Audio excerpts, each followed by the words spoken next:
৯টা বাজতে না বাজতেই বিয়ে বাড়ি ফাঁকা হয়ে গেল। একই শীতের রাত, তার উপর শহরটার নাম জলপাইগুড়ি। গরমকালে এখনো রাত্রে রিক্সা পাওয়া যায়, কিন্তু শীত পড়লে সন্ধে গড়ালে তারা উধাও হয়ে যায়। আর রিক্সা ছাড়া ঘোরাফেরার অন্য কোনো যান এখানে নেই। শহরে চিফ মিনিস্টারের উপস্থিতিও খুব একটা কাজে দেয়নি এ ব্যাপারে। স্টেশনের কাছে ওয়েসিস নামের একটা হোটেলে উঠেছেন অমরনাথ। খাওয়া দাওয়ার পর সেখানে যেতে হবে হেঁটে, মাইলখানেক রাস্তা। সন্ধে নাগাদ তিনি এসেছেন বিয়ে বাড়িতে। বাগান থেকে সুভাষচন্দ্র আর নবনীত ছাড়া কেউ তার সঙ্গে আসেনি। হরিদাসবাবুর মৃত্যুর পর কাউকে বলতেও ইচ্ছে হয়নি। এরকম একটা ঘটনায় সমস্ত বাগান একেবারে চুপ মেরে গিয়েছে। মেয়ের বউ ভাতে না এলেই নয়, তাই আশা। দুঃখ তিনিও কম পাননি। তার চেয়ে বড় কথা, কাউকে বলতে পারেননি যে দীপা বাড়িতে হাঁটতেই তিনি হরিদাসবাবুকে ঝুলন্ত অবস্থায় দেখেছেন। শুভযাত্রায় বিঘ্ন ঘটবে বলে পালিয়ে থেকেছেন। স্বার্থপরের মতো কাজ করেছি নিশ্চয়ই, তবে সেটা মেয়েটার মুখ চেয়ে। কিন্তু সেই সঙ্গে মনে খুঁতখুঁতানি শুরু হয়ে গেছে অঞ্জলির। এই বিয়েতে একটার পর একটা অশুভ ইঙ্গিত ধরা পড়ছে। আজ বৌভাতে এসে মন হালকা হলো তাঁর। মেয়ের বিয়ে হয়েছিল তাঁর সাধ্য মতো, কোথাও কার্পণ্য করেননি। কিন্তু এ বাড়িতে এসে বুঝতে পারলেন সেটা কত সামান্য। নতুন বউ বসে আছে রাজেন রানীর মতো, উপহারের পাহাড় তার পাশে। সুভাষচন্দ্র পাশে এসে দাঁড়ালেন। জামাইবাবু, এবার চলুন। হ্যাঁ, একবার দীপার সঙ্গে। না, আর যাবেন না। সন্ধেবেলায় অনেক কষ্টে নিজেকে সামলেছে মেয়েটা। অনেকে চলে যাচ্ছেন, জানলে ভেঙে পড়তে পারে। তাছাড়া আমার এখানে থাকতেও ভালো লাগছে না। কেন সুভাষ, কি হয়েছে? কি হয়েছে আপনি বুঝতে পারছেন না? বুঝতে পারলেও এতক্ষণ মনকে প্রবোধ দিচ্ছিলেন অমরনাথ। যতটা না এরা করছে, তিনি তা অনেক বাড়িয়ে ভাবছেন। সন্ধেবেলায় তারা যখন বিয়ে বাড়িতে এসেছিলেন, তখন কেউ তাদের সাদরে অভ্যর্থনা করেনি। প্রতুলবাবু ছিলেন না। বরযাত্রীদের মধ্যে কেউ কেউ চিনতে পারায় বসার জায়গা মিলেছিল। সুভাষচন্দ্র অনুরোধ করেছিলেন, একবার দীপার সঙ্গে দেখা করতে চাই, মানে ওর বাবা এসেছেন তো। খবর নিয়ে যে ভেতরে গিয়েছিল সে ফিরে এসে অপেক্ষা করতে বলেছিল। 1 ঘন্টা কেটে গেলেও কেউ ভেতরে নিয়ে যায়নি। ইতিমধ্যে 2বার তাগাদা দিয়েছেন সুভাষচন্দ্র। তখন প্রতুলবাবু বেরিয়ে এলেন। ও, আপনারা এসে গিয়েছেন? ভালো হলো। খাওয়া দাওয়া হয়ে গেছে? অমরনাথ হাত জোর করে বলেছিলেন, আগে না, আগে একবার দীপাকে দেখতে চাইছি।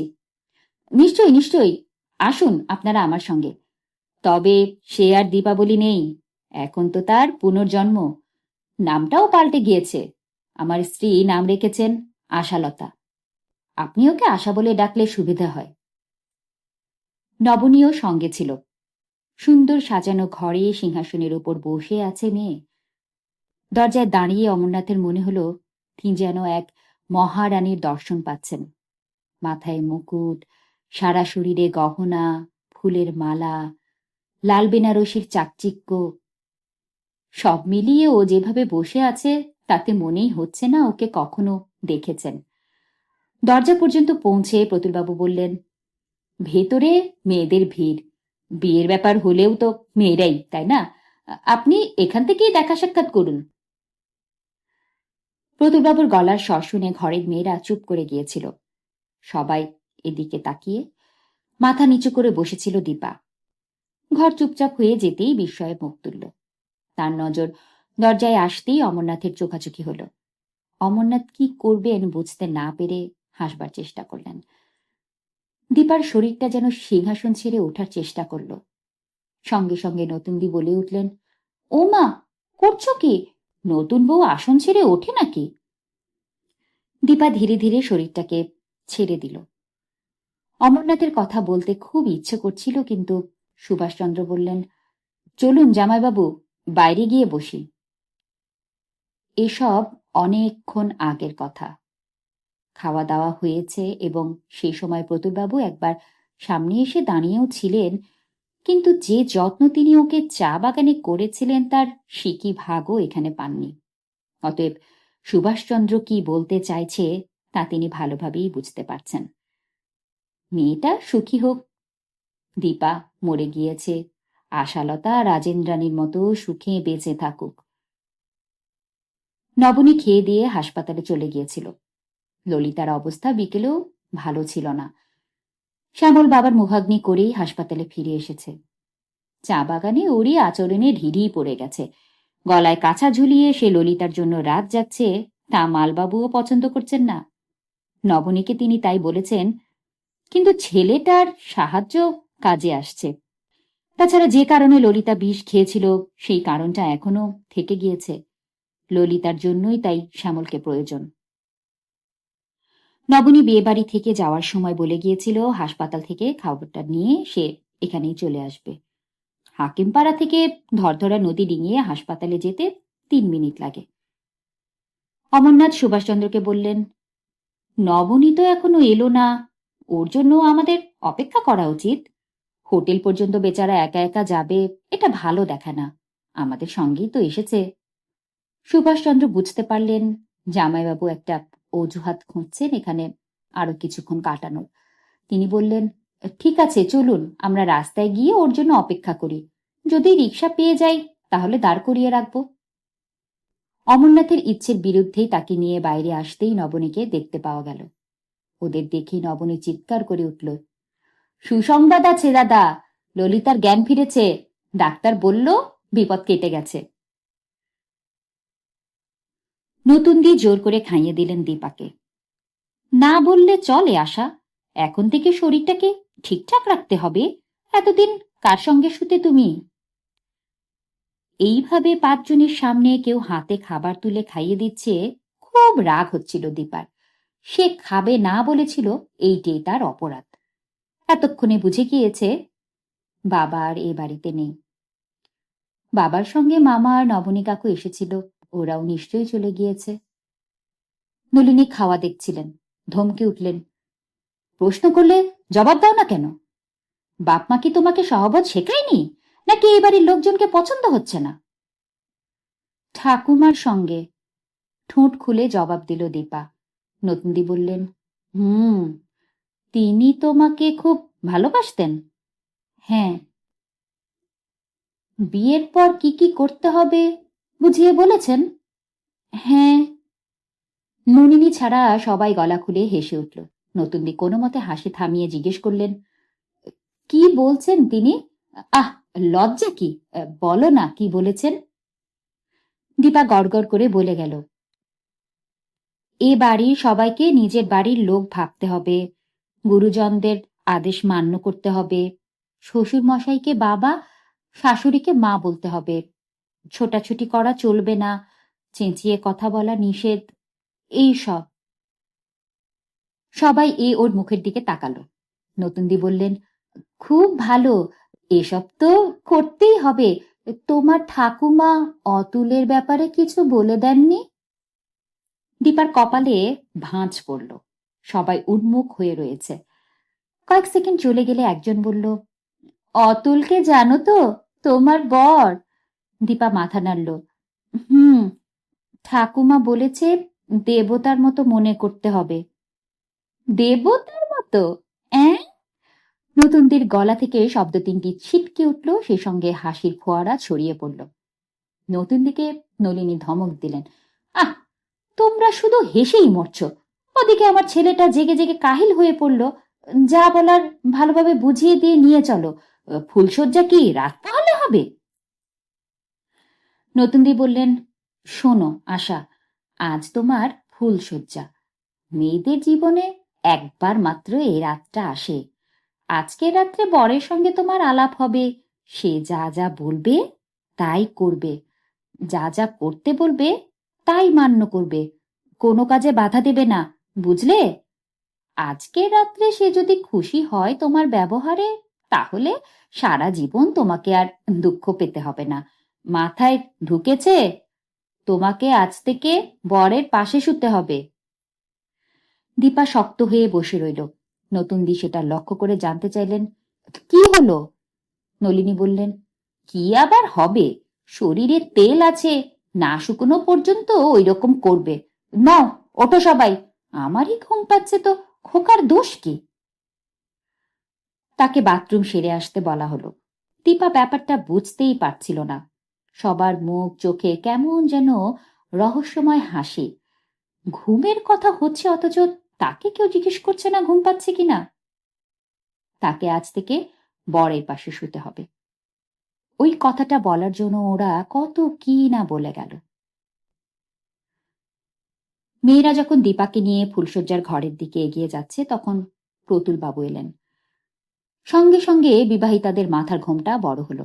সম্পর্কে জানা দিদি বা বোন তারা আড়ষ্ট হয়ে দাঁড়ালেন। প্রতুলবাবু দীপার সামনে দাঁড়িয়ে কিছুক্ষণ পর্যবেক্ষণ করলেন। নলিনী, কালীবাড়িতে পুজো দিয়েছ? দিয়েছি। তুমি আবার এখন এলে কেন? নলিনীর গলায় মৃদু প্রতিবাদ। 100 বার আসবো, এই বাড়ি আমার। ওর বাপ আমাকে না জানিয়ে চলে গিয়েছে, ভদ্রতা বলে কিছু নেই। তোমরা সবাইকে বলে টলে দিয়েছ তো? প্রতুলবাবুর গলার স্বর অন্যরকম শোনাচ্ছিল। তার মুখ থেকে ভেসে আসা গন্ধ চাপা ছিল না। সব করেছি, তুমি যাও, বিশ্রাম নাও গে। বিশ্রাম আমি একবারে নেব নলিনী। চিফ মিনিস্টারকে আজ এ বাড়িতে আনতে পারলাম না, এই যে কত বড় পরাজয় আমার। উফ! চোখ বন্ধ করলেন তিনি। প্রতুলবাবু রাস্তা আগলে দাঁড়িয়ে, তিনি না সরলে এরা এগোতে পারছিলেন না। নতুনদি বললেন, ছেলের বিয়ে দিয়ে 7 তাড়াতাড়ি বউ আনলেন, চিফ মিনিস্টারের জন্য তো নয়। যে জন্য এনেছেন তা হলেই তো সব সমস্যার সমাধান। ঠিক, তুমি যা বোঝো নলিনী তা বোঝে না। পকেট হাতড়ালেন প্রতুলবাবু। তারপর একটা কাগজের মোড়ক বের করলেন। মোড়কের ভেতর মোড়ক। সেটি তিনি এগিয়ে দিলেন। খোকাকে আমি 1 পুরিয়া খাইয়ে দিয়েছি। দেবী চৌধুরানীর কালীবাড়ির সন্ন্যাসী দিয়েছেন আমাকে। পরীক্ষিত সত্য। খোকাকে যা বলার একটু আগে বলে এলাম। তুমি এই মেয়েটাকে ইচ্ছে করলে পুরিয়াটা খাইয়ে দিতে পারো। এবার পা টলল প্রতুলবাবুর। নলিনী বিরক্ত হলেন খুব। সে হবে ক্ষণ, এখন সরো তো। এত করে বললাম, এসব নিয়ে তুমি মাথা ঘামাবে না, অথচ যাও যেখানে ইচ্ছা। পুরিয়ার মোড়ক পকেটে রেখে দিয়ে ঘুরে দাঁড়ালেন প্রতুলবাবু। ঠিক হ্যাঁ, যাচ্ছি। তবে আমি কাজে বিশ্বাস করি না, ফল দেখতে চাই। প্রতুলবাবু হন হন করে বেরিয়ে গেলেন। দলটা আবার এগোলো। এসব কথার অর্থ দীপার মাথায় ঢুকছিল না। সে শুধু একটা অভিমানে আক্রান্ত হয়ে পড়েছিল। অমরনাথ যে তাকে না বলে চলে গিয়েছেন, এটা সে ভাবতে পারছে না। বাবা কি চা বাগানে ফিরে গেল? বাবা তার সঙ্গে একটাও কথা বলল না। হঠাৎ কি হলো বাবার? সে ফুঁপিয়ে উঠল সশব্দে। নলিনী জিজ্ঞেস করলেন, আরে কি হলো আবার? নতুনদি দীপার মাথায় হাত বোলালেন। আহা, ঘাবড়ে গিয়েছে বেচারা ওইসব কথা শুনে। আশা, ও আশা, ওর কথায় কিছু মনে করো না, চুপ করো। চুপ সে করে গেল। ফুলশয্যার ঘরে ঢুকলো সবাই। জলপাইগুড়িতে ফুলের দোকান নেই। সব রকমের ফুল সারা বছর পাওয়া যায় না। এই বাড়ির বাগানে যে ফুল ফুটেছিল তাই দিয়ে ফুলশয্যার খাট সাজানো হয়েছে। নেটের মশারির মধ্যে প্রতুলচন্দ্র শুয়ে আছে লেপ চাপা দিয়ে। নতুনদির নলিনীকে বললেন, ছেলের ফুলশয্যার ঘরে মায়ের থাকতে নেই, যাও এখন। নলিনী আর চোখে ছেলের দিকে তাকালেন। তার চোখ পিটপিট করছে। নলিনী বললেন, যাচ্ছি বাবা, তা তোরাও চল এখান থেকে। এদের ফুলশয্যায় আড়ি পাতার দরকার নেই, উনি নিষেধ করেছেন। নতুনদি বললেন, তা আমি বুঝেছি, খাটের তলায় কেউ আছে কিনা দেখো। শুধু খাট না, আলমারির পেছন থেকেও দুজন বের হলো। সবাইকে ঘর থেকে বের করে দিয়ে নতুনদি বললেন, দরজায় খিল তুলে দাও, ওইখানে সুইচ আছে, ইচ্ছে হলে আলো নিভিয়ে দেবে। মশারি বেশি ফাঁক করে উঠো না, মশা ঢুকে যাবে। কোনো ভয় নেই, বুঝলে? দীপা ঘাড় নাড়ল। নতুনদি ওর চিবুকে আঙ্গুল শুঁয়ে চুমু খেলেন। তারপর দীপাকে দরজা পর্যন্ত টেনে এনে নিজেই সেটাকে ভেজিয়ে বেরিয়ে গেলেন। ঝটপট খিল তুলে দিল দীপা। শব্দটা হওয়া মাত্র বাইরে হাসির আওয়াজ উঠল। দীপার কপালে ভাঁজ পড়ল। ওরা এমন হাসাহাসি করছে কেন? শব্দটা মিলিয়ে গেলে সে ঘুরে দাঁড়াল। বিছানায় কেউ শুয়ে আছে তা বুঝতে ভালো করে নজর দিতে হয়, কিন্তু এই মুকুট, এইসব গয়নাগাটি পরে তাকে শুতে হবে নাকি? কেউ তো বলে দেয়নি ফুলশয্যার রাত্রে এসব খুলে ফেললে অন্যায় হবে কিনা। সে মুকুটটা খুলে টেবিলে রাখল। তারপর আলোর দিকে তাকালো। না, আলো নিভিয়ে অজানা জায়গায় সে শুতে পারবে না। মশারিটা সামান্য ফাঁক করে সে বিছানায় উঠে বসল। পাশাপাশি দুজোড়া বালিশ, গোলাপ ফুলের পাপড়িতে প্রায় ঢাকা। সে বিছানায় উঠতেই অতুলচন্দ্র চোখ ফেরাল। দীপা ঠোঁট মোচড়াল। তার পায়ের কাছে লেপ তো দূরের কথা, একটা চাদর পর্যন্ত নেই। সে মুখ ঘোরাল। আমি কি দেব গায়ে? অতুলচন্দ্র মিনমিনে গলায় বলল, এই লেপের তলায় তোমাকে শুতে হবে। কেন? আমার আলাদা লেপ নেই কেন? আমি জানি না। তোমাদের বাড়িতে আমি এসেছি, তোমার লেপটা আমাকে দাও। না, আমি কাউকে কিছু দেই না, সবাই আমাকে দেয়। তুমি তাড়াতাড়ি তোমার জামা কাপড় খুলে ফেলো তো, আমি আর জেগে থাকতে পারছি না। অসহিষ্ণু গলায় বলল অতুলচন্দ্র। তার গলার স্বর শেষ দিকে ক্যানক্যানে শোনাল। কি? প্রায় চিৎকার করেই উঠল দীপা। চেঁচামেচি করলে আমার মাথায় লাগে। আমি কিন্তু বাবাকে বলে দেব। তাড়াতাড়ি সব জামা কাপড় খুলে আমার পাশে এসো, একটানা বলে গেল অতুলচন্দ্র। মা, এ কি কথা? জামা কাপড় খুলবো কেন? স্বামীর পাশে বউকে ওইভাবে শুতে হয়? বাজে কথা। আমার মা বাবা তো স্বামী স্ত্রী, আমি কোনোদিন ওদের জামা কাপড় খুলে শুতে দেখিনি। যদি তোমার এ কথা মাকে বলি না, মেরে হাড় ভেঙে দেবে। আমাকে আমার বাবা বলেছে। কি বলেছে? আহ, আমি কথা বলতে পারছি না, এসো। তোমার বাবা মা জামা কাপড় না পরে শোয়? ছি ছি ছি, আমি বাবা এসব খুলতে পারবো না, খুললে আমার ঘুমিয়ে আসবে না। উল্টো মুখ করে শুয়ে পড়ল দীপা। দুজনের মাঝখানে ব্যবধান বড় জোর 1 হাত। তার ঠান্ডা লাগছিল। অনেকক্ষণ কুকড়ে শুয়ে থেকেও তার ঘুম এলো না। ঠান্ডাটা এবার বাজনা বাজাচ্ছে 2 পাটি দাঁত দিয়ে। সে মৃদু গলায় ডাকল, এই। ওপাশ থেকে কোনো জবাব এলো না। দীপা আবার জিজ্ঞেস করল, তোমার লেপটা কি খুব বড়? এবারও সাড়া মিলল না। দীপা উঠে বসল। একদম আপাতমস্তক লেপে ঢেকে ঘুমাচ্ছে যে তার উপর প্রচণ্ড রাগ হলো। সে ঠান্ডায় কষ্ট পাচ্ছে জেনেও ঘাপটি মেরে পড়ে আছে। লেপের একটা প্রান্ত ধরে সে টানতে লাগলো। অতুলচন্দ্র প্রতিবাদের সুর গলায় তোলার চেষ্টা করে পাশ ফিরে শুতেই অনেকটা লেপের অধিকার পেয়ে গেল দীপা। এই লেপটা কি বাগান থেকে এসেছে? নতুন নতুন গন্ধ। ওয়ার পড়ানোর পর বুঝতে পারছে না সে। যদি আসে তাহলে বাবারও ভুল হয়েছে। 2টো ছোট লেপ পাঠালেই পারত, তাহলে তো তাকে আর এভাবে টানাটানি করতে হতো না। লেপের উত্তাপে এখন আরাম হলো দীপার। ওপাশে কোনো সাড়া নেই। হঠাৎ মনে হলো সে কোনো অন্যায় কথা বলে ফেলেনি তো, যার জন্য অতুলচন্দ্র রেগে গিয়ে কথা বলছে না। এরা আজ থেকে বর যা বলবে তাই করতে উপদেশ দিয়েছেন, কিন্তু জামা কাপড় কেন খুলে শুতে যাবে সে? বর যদি পাগল হয় তাহলে বউ তার কথা শুনবে? অসম্ভব। জামা কাপড় খুলে যে শুতে বলে সে তো পাগল। নিজের আচরণের সমর্থনে যুক্তি খুঁজে পেয়ে কিছুক্ষণ ভালো থাকলো দীপা, কিন্তু অতুলচন্দ্র চুপচাপ থাকায় আবার অস্বস্তি হলো। সে ডাকল, এই। অতুলচন্দ্রের সাড়া মিলল না। দীপার মাথায় দুষ্টু বুদ্ধি চাপল। সে ধীরে ধীরে লেপ ধরে টানতে লাগলো। ঘাপটি মেরে পড়ে থাকলেও লেপ সরে গেলেই কথা বলতে বাধ্য হবে। এই ঠান্ডায় গায়ে চাপা না দিয়ে কেউ শুতে পারবে না। লেপটা সরে আসছিল হড়হুড়িয়ে। অতুলচন্দ্রের কাছ থেকে বাধা আশা করেছিল দীপা। পুরোটা সরে আসা মাত্র গলা থেকে ছিটকে আসা চিৎকার গোঙানি হয়ে গেল। কোনো মতে লেপে মুখ চোখ চেপে ধরল সে। সমস্ত শরীরে কাঁপুনি। সে অবস্থায় 2 হাতের সমস্ত শক্তি দিয়ে লেপটাকে ছুঁড়ে ফেলল অতুলচন্দ্রের উপর। একটা হাড় জিরজিরে সম্পূর্ণ নগ্ন শরীর কুঁকড়ে পড়ে আছে। চোখের মধ্যে ঢুকে যাওয়া এই ছবিটাকে সে কিছুতেই সরাতে পারছিল না। কিরকম কিরকম গা ঘোলানি ভাব চলে এলো শরীরে। সে বিছানার এক কোণে চলে এলো। অতুলচন্দ্র ঘুমাচ্ছে। এই কাণ্ড ঘটল, তবু তার ঘুম ভাঙেনি। পা মুড়ে বসে দীপা লেপের স্তূপটাকে দেখল।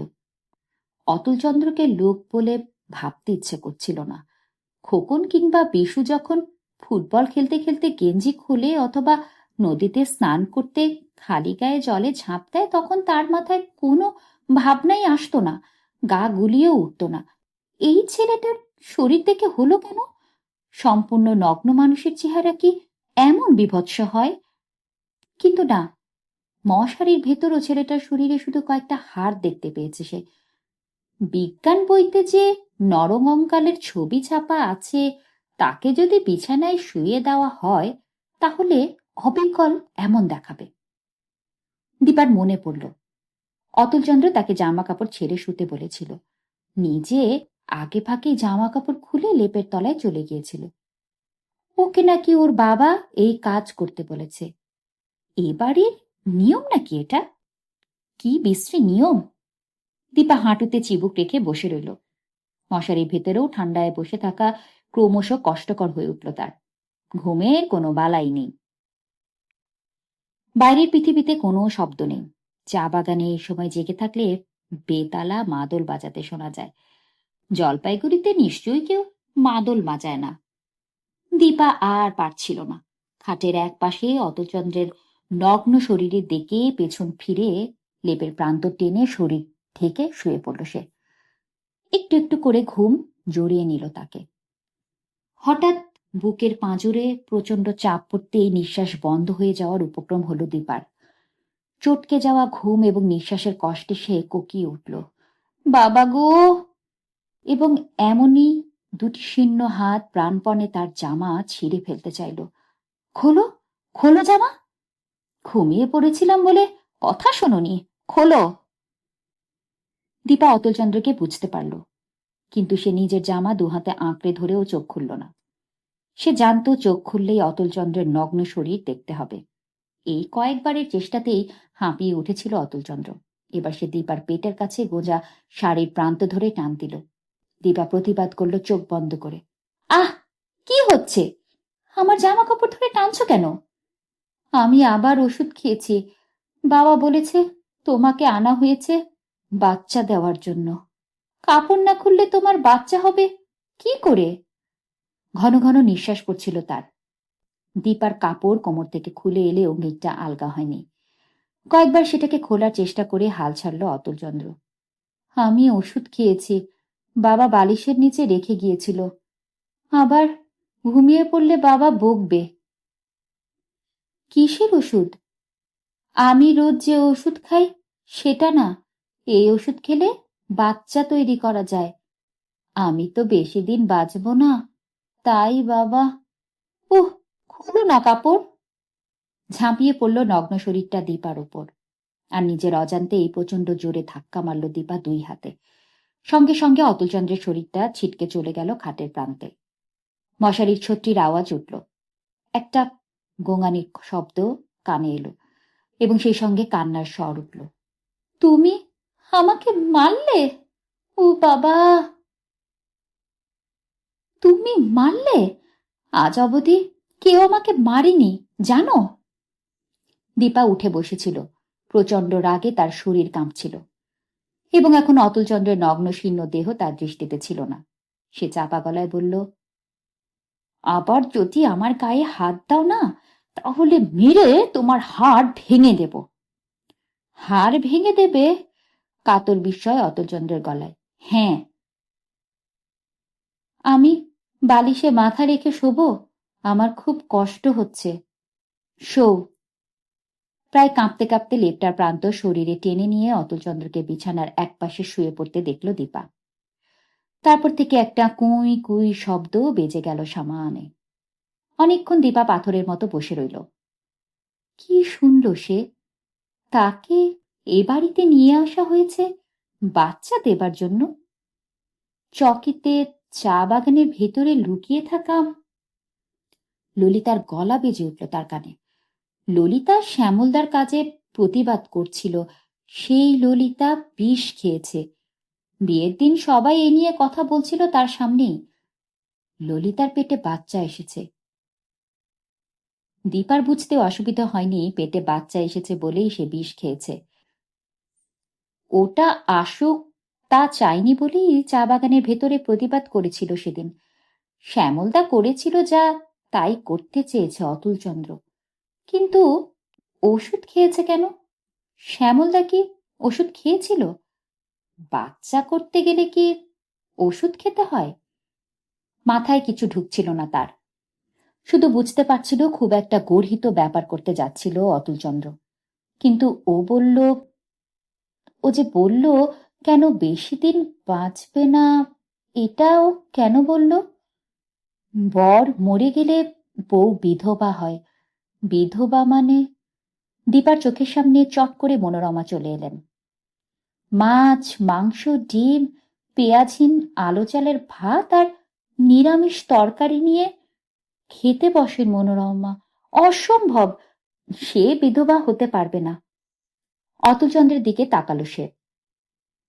লেপমুড়ি দিয়ে সমানে কুঁই কুঁই করে যাচ্ছে। ওই ছেলেটা মরে গেলেই তাকে বিধবা হতে হবে। খুলে যাওয়া কুঁচিগুলো কোমরে গুঁজল সে। তারপর একটু সরে এসে জিজ্ঞেস করল, অমন করছো কেন? আমার কষ্ট হচ্ছে। কিসের কষ্ট? নিঃশ্বাসের। তোমার বাবা মাকে ডাকবো? না, কিছুতেই না। কেন? বাবা খুব রেগে যাবে। তোমার কষ্ট হচ্ছে শুনলে রেগে যাবে? না, দুবার ওষুধ খেয়েও আমি যেটা করার সেটা করতে পারলাম না বলে রেগে যাবে। বাবা বলেছে একজন বংশধর চাই আমি মরে যাওয়ার আগে। আমি সবটা জানতাম না। বাবার কথায় আনা আমাকে সব শিখিয়ে দিয়েছে। ওষুধ না খেলে আমার শরীর শক্ত হয় না বলে আনা বাবাকে ওষুধ আনতে বলেছিল। তুমি মারলে আমাকে। এখন আমি বাবাকে কি বলবো? গলার স্বর ক্রমশ নিস্তেজ হয়ে আসছিল। এসব করতে হবে জানলে বিয়ে করতামই না। বিয়ে এসব করার জন্যই মানুষ করে। আমার রক্ত খারাপ হয়ে গিয়েছে, বুকের ভেতর ব্যথা করে, কোনো ওষুধে কমে না, শুধু ঘুম পায়। সেদ্ধ ছাড়া কিছু খেতে পারি না। মরে তো যাবই, তাই বাবা বলেছে আমার যদি ছেলে থাকে তবে তার মধ্যে আমি নাকি বেঁচে থাকব।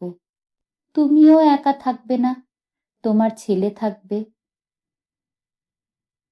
আমি এখন পড়ি, এই সময় কেউ মা হয়? ও, আমি ওসব জানি না। আমাকে যা করতে বলেছিল তা করেছিলাম। এখন পারিনি জানলে যে কি হবে। কি আবার হবে?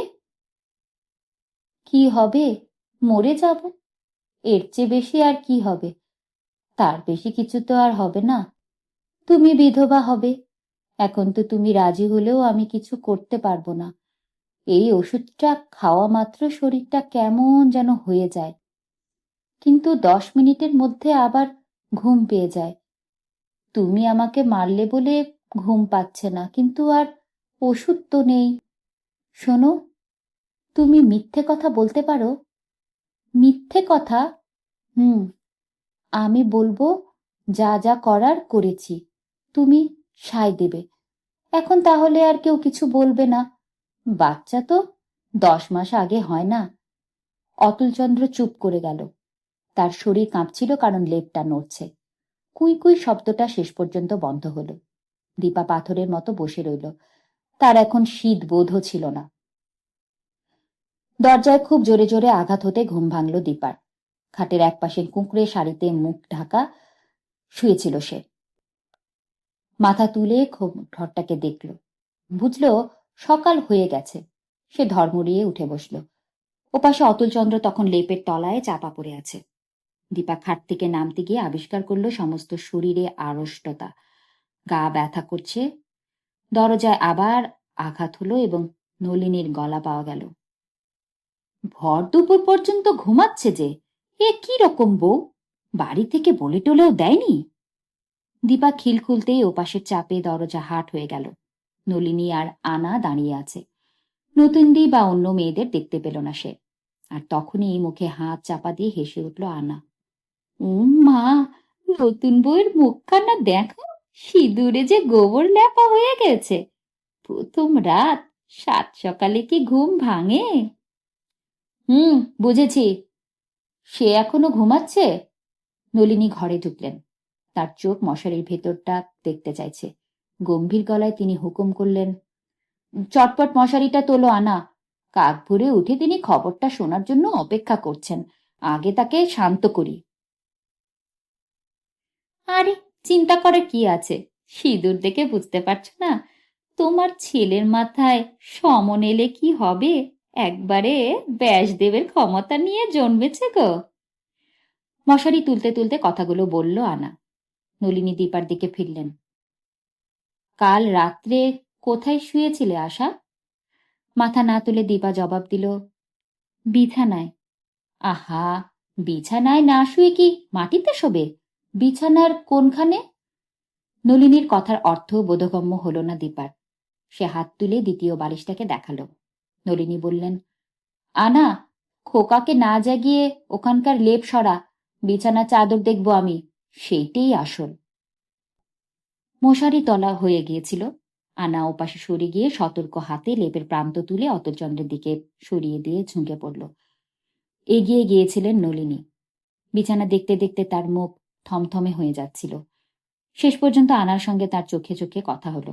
আনা ফিসফিসিয়ে বলল, আগে জিজ্ঞাসা করো তো, সেখানে খুব দৌড়ঝাঁপ করতো কিনা? সেরকম বেশি করলে নাকি আগেই ওসব চুকে যায়। মাথা গরম করো না। নলিনী ঘুরে দাঁড়ালেন। আশা, এদিকে এসো। দীপা এগিয়ে গেল। বিয়ের আগে তুমি কি খুব দৌড়াদৌড়ি করতে? নলিনী জানতে চাইলেন। সত্যি কথা বলা উচিত হবে কিনা বুঝতে পারছিল না দীপা। বিয়ের পর বউয়ের দৌড়ঝাঁপ করা উচিত নয়, কিন্তু বিয়ের আগে? নলিনী রেগে গেলেন। কি ঘাঁটা মেয়ে রে বাবা, প্রশ্ন করলে জবাব দেয় না। আমার কথা কানে ঢুকেছে? ভয়ে ভয়ে সত্যি কথাটা বলে ফেলল। আমরা মাঠে খেলতাম। তোমার মাসিক কবে হয় প্রথম? মাসিক শব্দটার অর্থ আন্দাজে ধরে নিল সে। ঠাকুমা বলেছিলেন ঋতু, মা বলেছিলেন পিরিয়ড।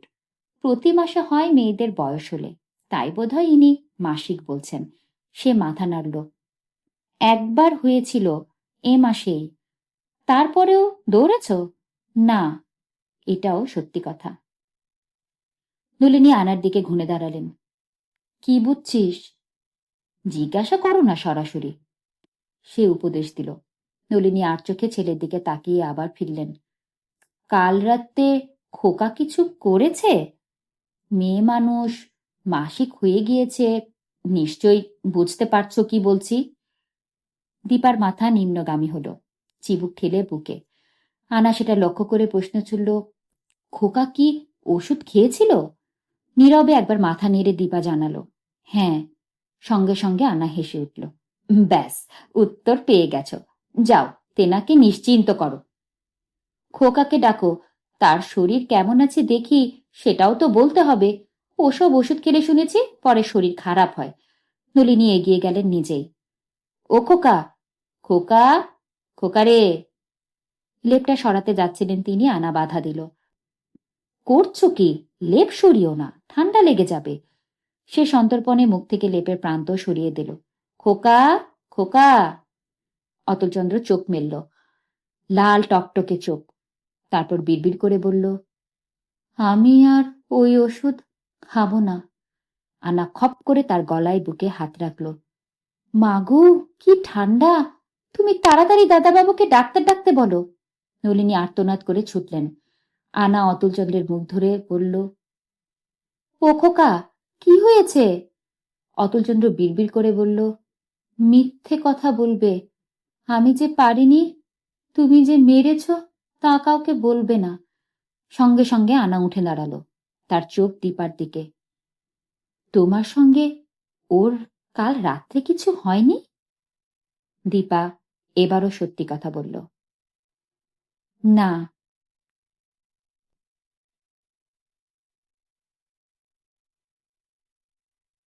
এতক্ষণ পড়ছিলাম সমরেশ মজুমদারের সাতকাহন পর্ব 10। আশা করি সঙ্গে ছিলেন আমার। ভালো থাকবেন সবাই। ভালো রাখবেন আশপাশের সবাইকে।